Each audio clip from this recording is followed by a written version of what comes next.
Hello and welcome. Welcome back to Art, Creativity, and Well-Being. Welcome back specifically to this series that we are doing in this moment. This is the show where we are always working to help you care for yourself and love yourself just as much as you care for those around you and love those around you. I am Kay Lockcope. I am a coach, I'm a creator, and I am a thru hiker who used to need a wheelchair. My journey is definitely one of learning to care for myself and love myself as much as I have always cared and loved for others or loved others. And cultivating a positive money mindset is a big, big, big, big part of that. I have learned, for me anyway. So, this is part two of our series. Part one, we asked I brought two interesting questions. The first one was, how positive is your money mindset? uh, how do you feel about money? How do you feel about your ability to do what you would like to do, be with who you would like to be with, doing what you would like to be doing, um, wherever that may be in the world, right? And then question two was, what do you think money is? How do you see money? And hopefully, you have had the opportunity to kind of reflect on that a little bit. Um, what your responses to those two things are. I said this last time, and I'll probably say it again. I'd love to hear the responses that you have to these questions. But the most important person who hears your responses is you. So maybe jot something down, take a little note, see where you are. One of the best pieces of advice that I was given, gosh, actually, this was when I was quilting. So like it was before I even thought of myself as a creator. Um, we're probably talking like around the year 2000, which is when I started. The first quilts that I made were for like my newborn and friends of mine who were having newborns, and those newborns are 25 years old now. So, woo. I'm gonna unplug my camera and plug it back in because it seems to be having a little bit of a challenge today. So we'll see how we do with this. There. All right, now I can see myself. Sometimes the light will make it misbehave or become confused is maybe a better way to say it. Yeah, so hopefully you've had some time to reflect on those. You can always just hit pause wherever we are in the series and either go back and listen or, I'm going to be reviewing the ones that got us here each time. So jot some ideas down now if you want to before we get to this today's question, which let's do that right now. Today's question is, what do you see your direction as? In other words, like what do you wish for in life? What would you like to be doing? How would you like to be spending your time? In an ideal week, not necessarily a like vacation week. So this was how this idea was shared with me was like not a Disney week, but a typical week. What would you like your typical week to look like? And that can be perceived as a direction. That's kind of how I've come to think of it for myself is um, I've noticed that if I don't feel like I have a direction, uh, those are not good times for me. Like I love feeling present here and I'm enjoying this moment very much. But if I don't have something that I feel like I've got myself pointed at, life isn't as fun. It isn't as motivating. It isn't as empowering feeling. Um, so really, those are our questions today. It's kind of a suite of questions, all around the idea of what's your direction? What's the direction you would like to be going in? And what does that mean in terms of how you spend your time in a typical week? Because I think, uh, well, I don't know how to say this exactly. What came into my head was there might be too much Disney and or too much vacation. And maybe for some folks that's not true, but I think I remember one time we went on vacation. We got to have, I think it was a 3 week vacation. And my husband at the time said, I wonder if I'll get bored of fishing. Like it sort of became his mission to see could he kind of let go and really be present uh, and just see what happens. So his direction became like, can I do too much fishing? And it was so interesting because what the learning from that for him seemed to be, first it was so joyful, right? He stopped.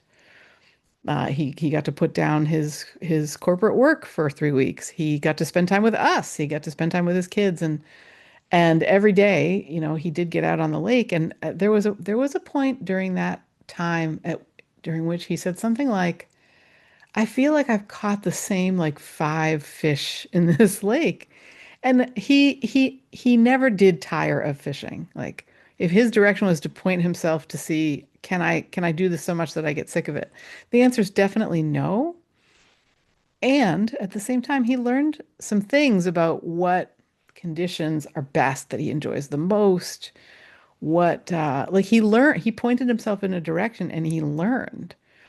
And I think that's it makes me think of when I was preparing to do my solo hike across northern England, and people would ask me like, "Do you really think you can do this?" And I would say, "I don't know. I'm gonna go and find out." And it was the not knowing that made it so interesting, and what I learned along the way, and what came up along the way was so interesting. And I think if you're curious, why does this come up? Like, why is this a question during a series about cultivating a positive money mindset? Well, I'm sure if you pause for a moment, if that question comes up for you and then you're like wondering about it, hit pause and just see if an answer generates for you, because it may be different from mine. I don't know. I see cultivating a positive money mindset as related to understanding what is my direction and am I going in the direction that I want to go in? Because it does get into how I spend my days, in terms of what are the activities that I'm doing in a day, whether they generate income or not, um, that have me feeling whole and well and fulfilled. What's been really interesting is that the better my mindset around money is, the more, I would say, paid opportunities there have been to serve people, and with greater and greater levels of service. And there's a book that I'm thinking about right now, which is Love Money, Money Loves You, which has really helped me understand this sort of connection between my own genuine enjoyment of life and that how that's related to my ability to serve others, to because nobody wants to feel bad, right? People, we have goals in our lives. I was working with someone recently who who would spend so much more time teaching than they ever thought that they had wanted to. But boy, do they love it. They love it, love it, love it.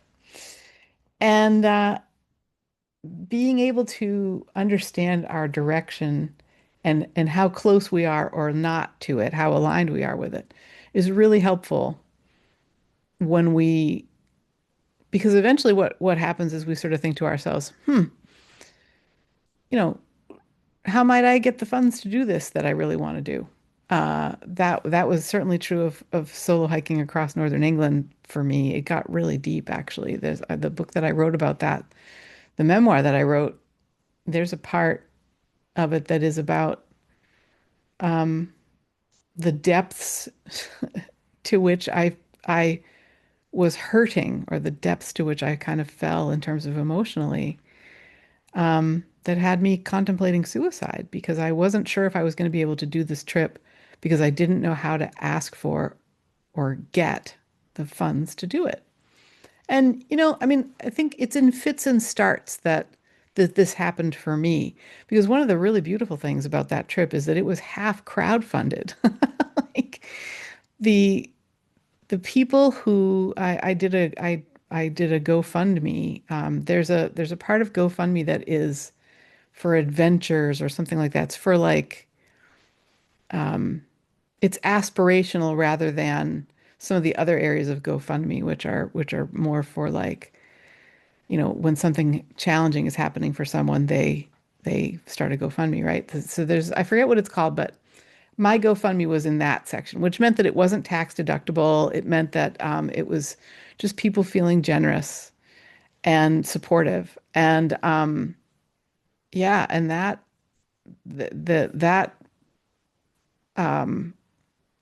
endeavor, I guess, that request generated half the money that was necessary for me to stay in inns, to get equipment, to fly there to England, to have. I bought these incredible pastels that I still use today. I absolutely love them. They're meant for plein air outdoor painting, and oh, so good. And I had never given myself permission to have anything like that before. So so that's it's directly related, the direction that we are facing, in my opinion, to our money mindset, and how positive or negative it is. Our mindset is will dictate how closely we feel we can stay attuned to our direction.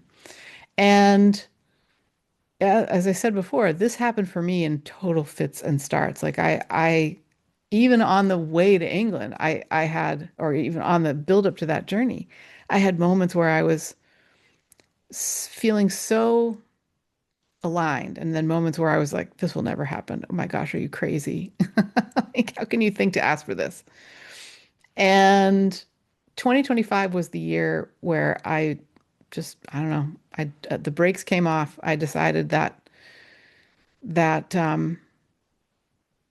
cultivating it and staying in the direction was was worth it, was more important than listening to the negative voices inside my head. Maybe that's a good way to say it.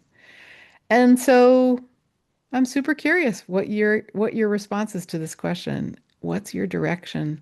This group of questions. What's your direction? Uh, what would you like to be doing in a typical week? Like how is your time spent? I would love to hear. Um, and even if you don't want to share with me, at least you're sharing with yourself. That feels amazing too. And I'm just glad you're here. So I think we'll wrap this one up here. Thanks for being here.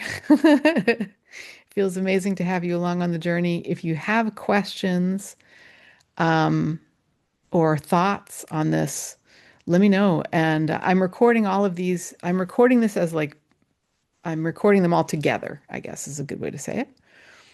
And as the year unfolds, maybe what will happen is I'll be able to come back and say, here are some of the questions that we got about a positive money mindset, and we'll just see, right? Um, yeah, thanks so much for being here. Uh, I'm wishing you very well today. I'm wishing you lots of fair winds and fun as you step in your direction, and I will see you next time. Bye bye.